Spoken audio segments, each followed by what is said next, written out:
ઓમ નમો નારાયણ. હું અરુણાબેન પી ગોસ્વામી સુરતથી તમારું સ્વાગત કરું છું અરુસ કિચનમાં. તો આજે આપણે બનાવશું મગ અને બીટના પરોઠા. તો એના હારું આપણે જોઈએ મગ. તો આપણે 2 કપ પલાળેલા મગ લીધા છે આ રીતના. અને લોટ, તો લોટ આપણે લીધો છે ઘઉંનો, નોર્મલ રોટલીનો લોટ 2 કપ. અને એક આપણે બીટ લીધું છે આ રીતનું. લીલા મરચાં, તો 4 લીલા મરચાં લીધા, થોડુંક આદું નાખશું. અને લીલા ધાણા, મીઠું જોવે સ્વાદ પ્રમાણે, તેલ જોવે અને પાણી જોવે. અને થોડાક આપણે એમાં સફેદ તલ નાખશું. બસ આટલી જ વસ્તુ આપણે નાખશું એમ. તો પહેલાં આપણે આ મગ છે એને પીસવાના છે મિક્સરમાં. તો આ મગને આપણે આ રીતની મિક્સર જારમાં લઈ લેવું. તો થોડાક અધકચરા થઈ જાય એમ. એક હારે બધાય ન આવે તો 2 વાર એને આપણે પીસી લેવું. અને એના ભેગા આપણે મરચાં પીસી લેવું.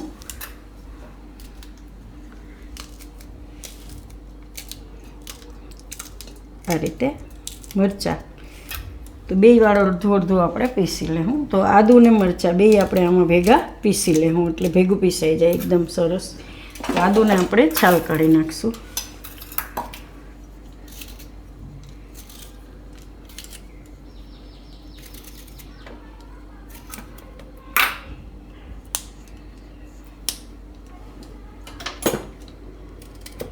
તો આમાં આદુ ભેગું નાખી દેવું.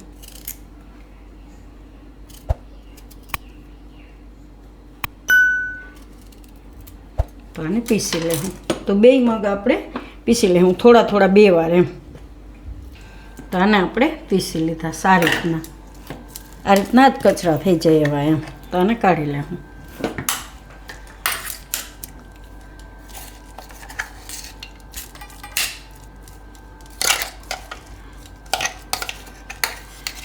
તો બીજા એમાં પીસી લેવું આપણે મરચાં નાખીને.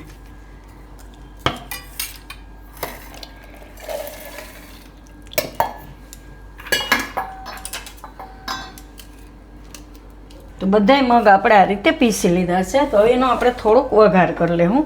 તો આ એક કઢાઈ લીધી છે, આમાં આપણે થોડુંક તેલ નાખીશું, થોડુંક જ અમથું, 1 થી 2 ચમચી જેટલું. આને ગરમ થવા દેવું. તો તેલ ગરમ થાય ત્યાં સુધીમાં આપણે બીટ છે એની છાલ કાઢી લેવું.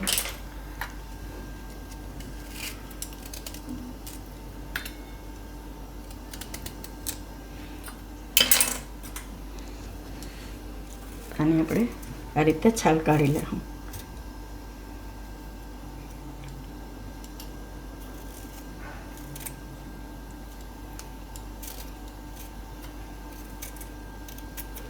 તો બીટ આપણે છાલ કાઢી લીધી છે અને તેલ આપણું ગરમ થઈ ગયું છે. તો ગેસ ધીમો કરશું અને આમાં આપણે આ મગ રાખી દઉં પીસેલા બધા.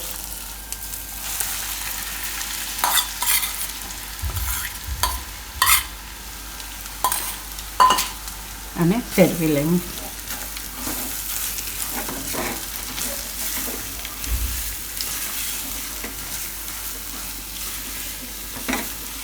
ખાલી જરાક જ ફેરવવાના જ છે. અને આપણે તેલમાં વઘાર કરી લઈએ એ રીતે થોડુંક જ એમ, કે મસાલા મીઠું ને બધું મિક્સ થઈ જાય એમ. તો મીઠું નાખી દે હું સ્વાદ પ્રમાણે. અને થોડાક લીલા ધાણા નાખી દે હું.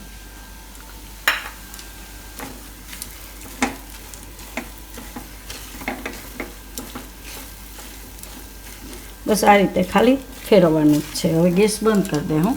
અને આને આપણે બીજા વાસણમાં કાઢી લેવું, એટલે ઠંડુ થઈ જાય. આને આપણે કાઢી લેવું હવે આ રીતે.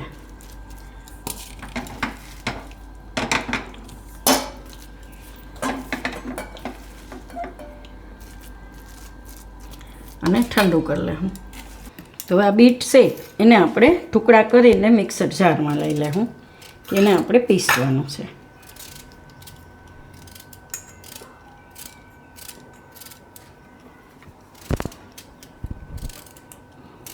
જરૂર પડે તો થોડુંક પાણી પીસવામાં નાખી દેવાનું, 2-3 ચમચી જેટલું.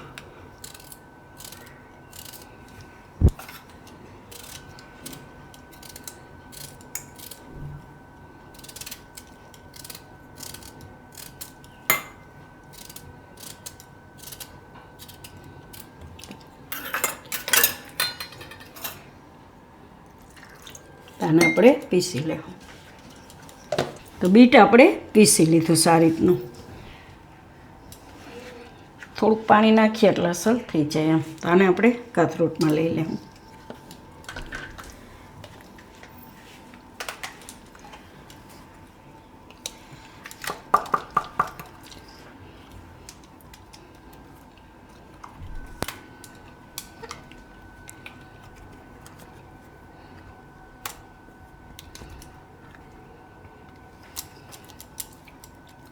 આમાં આપણે હવે બીજા મસાલા નાખીશું. તો થોડુંક મીઠું નાખીશું અને સફેદ તલ નાખીશું થોડાક, 2 ચમચી જેટલા.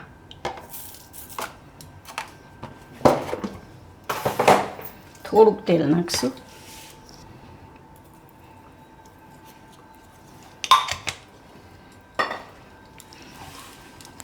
તો આમાં આપણે આ લોટ નાખી દઉં. થોડોક રાખશું વારવા માટે. હવે પહેલાં આપણે આમાં મિક્સ કરી લેવું. થોડાક ધાણા નાખી દઉં અંદર. હવે આ બધું પહેલાં મિક્સ કરી લેવું.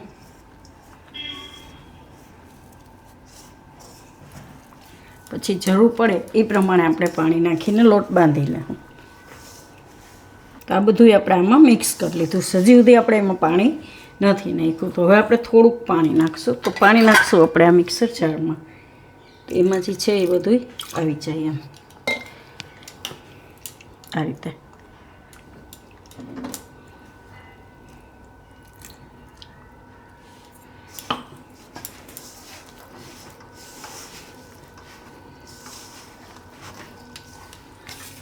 હવે થોડું થોડું પાણી નાખીને લોટ બાંધી લેવું.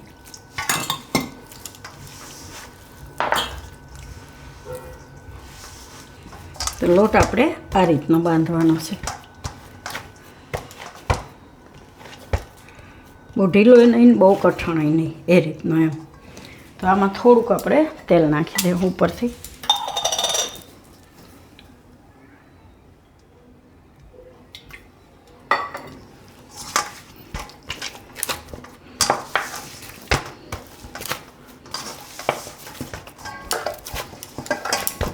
અને ઢાંકીને આપણે થોડીક વાર રહેવા દઈશું. આપણે એકદમ સરસ બાંધ્યો છે, પણ 5 મિનિટ એને રેસ્ટ કરાવશું. તો હવે આપણે લોટ જોઈ લેવું. એકદમ સરસ થઈ ગયો છે. હવે આમાંથી આપણે બનાવશું પરોઠા. તો પહેલાં ગેસ ચાલુ કરી દઈશું. તવી ગરમ થઈ જાય. થોડીક ગરમ થાય એટલે ધીમું કરી દઉં ગેસ. અને આમાંથી આપણે બનાવશું. તો થોડાક ધાણામાં નાખી દઈએ છીએ.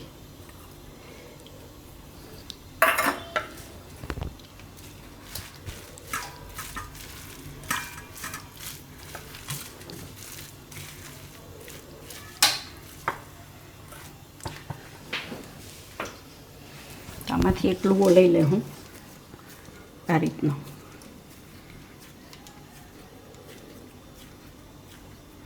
જે સાઈઝના તમારે બનાવવા હોય એ સાઈઝનો એમ.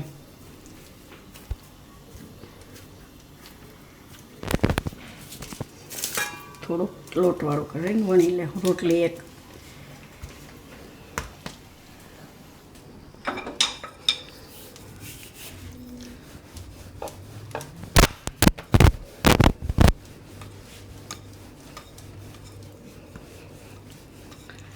થોડાક આપણે તલ નાખશું ઉપરથી.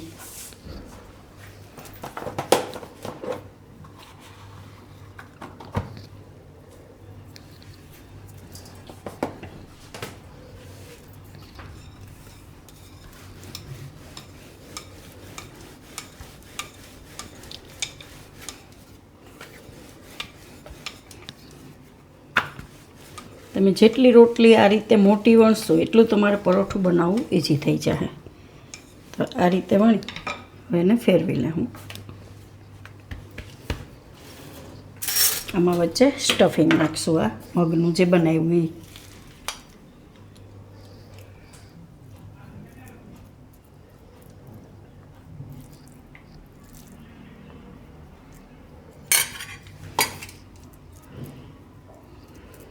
હવે એને ભેગું કરી દે હું, બધી બાજુથી ફોલ્ડ કરી લે હું આ રીતે.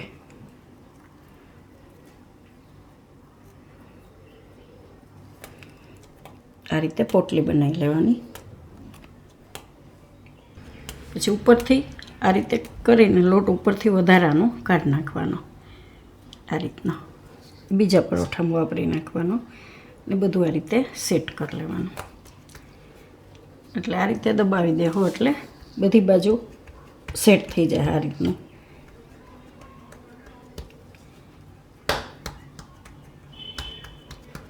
આ રીતનું તો એને આપણે હળવા હાથે વણી લે. હું થોડુંક બને ત્યાં સુધી આ રીતે દબાવીને સેટ કરી લેવાનું. એટલે વણવામાં એકદમ થોડુંક જ વણવું પડે આપણે એમ. તો હાથથી એકદમ આ રીતે બધી બાજુ મસાલો સેટ થઈ જાય એમ આ રીતનો. હવે થોડુંક વણી લે હું, જરૂર પડે તો થોડોક કોરો લોટ લઈ લેવાનો.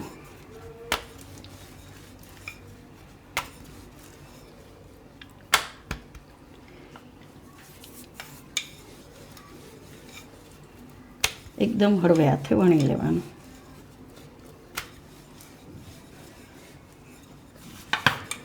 આ રીતનું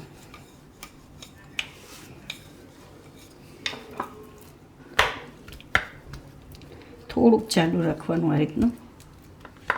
હવે એને આપણે શેકી લેવું. તો આમાં થોડુંક તેલ નાખી દેવું.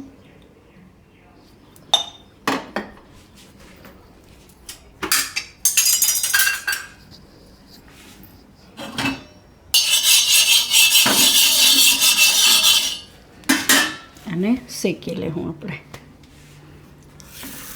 તો એક બાજુ થોડુંક શેકાઈ જાય પછી ફેરવી લેવું.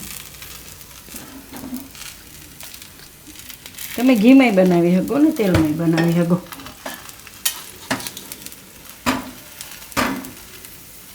એક બાજુ થોડુંક શેકાવા દે હું. તો આને આપણે હવે ફેરવી લેવું.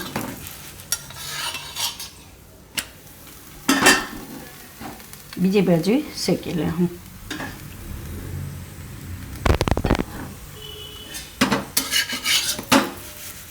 ત્યાં સુધીમાં બીજું વણી લેવું આપણે. ધીમા તાપે જઈને પકાવવાનું એમ.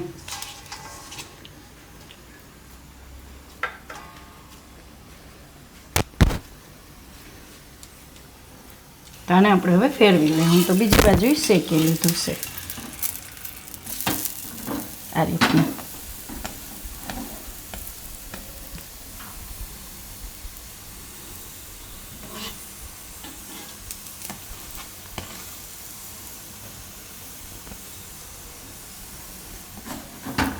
તો ધીમા ગેસે પકાવીએ એટલે એકદમ નીચેથી સરસ પાકી જાય. બે બાજુ આ રીતે પકાવી લેવાનું.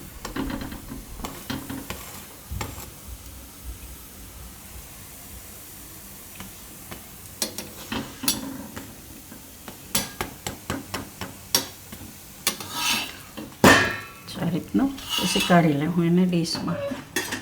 તો બધા આ રીતે આપણે બનાવી લેવું. તો આપણે આ 3 બનાવી લીધા છે ને 1 થાય છે ને હજી બીજો 2 થાય એટલો લોટ છે એમ. તો આમાંથી 6 થી 7 જેટલા બનશે એમ. આ રીતના એકદમ મસ્ત લાગશે, છોકરાઓને ભાવશે. થોડુંક અલગ એમ. ચાકુ તો આને આપણે એક ખોલીને જોઈ લઈએ એમાં મસાલો અંદર.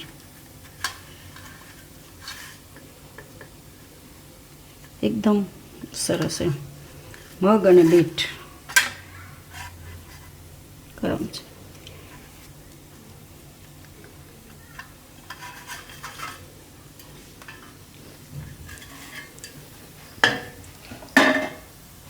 તો તૈયાર છે આપણા મગ અને બીટના પરોઠા. તો જો તમને મારી આ રેસીપી પસંદ આવી હોય તો એને લાઈક કરજો, શેર કરજો અને મારી ચેનલને સબસ્ક્રાઈબ કરજો અને બેલ આઇકન દબાવવાનું ના ભૂલતા. કમેન્ટ કરીને કહેજો કે તમને કેવા લાગ્યા મગ અને બીટના પરોઠા.